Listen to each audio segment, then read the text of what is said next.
Marahil ay nakakita ka na nito na dumidikit sa mga punong kahoy. Ito ang tinatawag na pakpaklawin o sa Bisaya ito ay tinatawag na kapkap. Ito pala ay napakamabisa sa larangan ng panggagamot. Yan ang ating ibabahaging kaalaman sa araw na ito. Pero bago ang lahat ng yan, kung bago ka pa lang sa channel na ito at gusto nyo ang mga ganitong sapi, ay inaanyayahan ko kayong pindutin ang subscribe button at ang bell icon nang sa ganon ay lagi kayong ma-update sa tuwing bago tayong upload.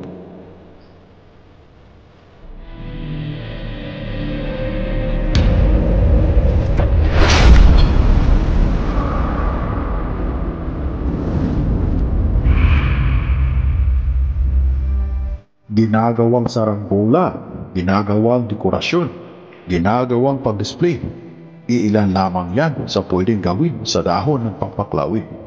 Ngunit hindi batid ng iilan na ito pala ay napakamabisang tradisyonal na halamang gamot na napakaraming benepisyo. Ang ugat nito ay kilalang lunas sa mga bukol-bukol. Balatan lamang ang ugat nito at tatarin ng pirong-pino at ibalot ito sa dahon ng saging at saka iinit sa apoy na parang inihaw na isda.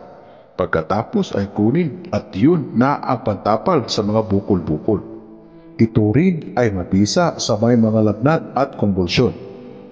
Pinuhin lamang ang binalatang ugat nito at siyang gagawing pantapal sa ulo.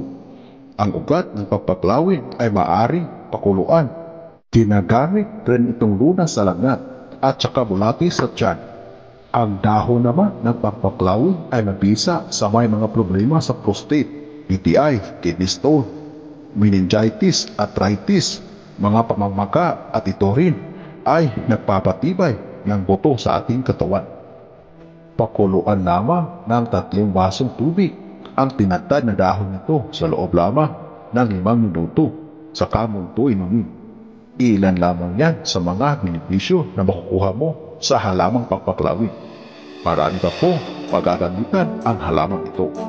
Hanggang dito na lamang ang ating kaalaman para sa araw na ito. Muli, maraming salamat sa inyong walang sawang panonood. God bless us all.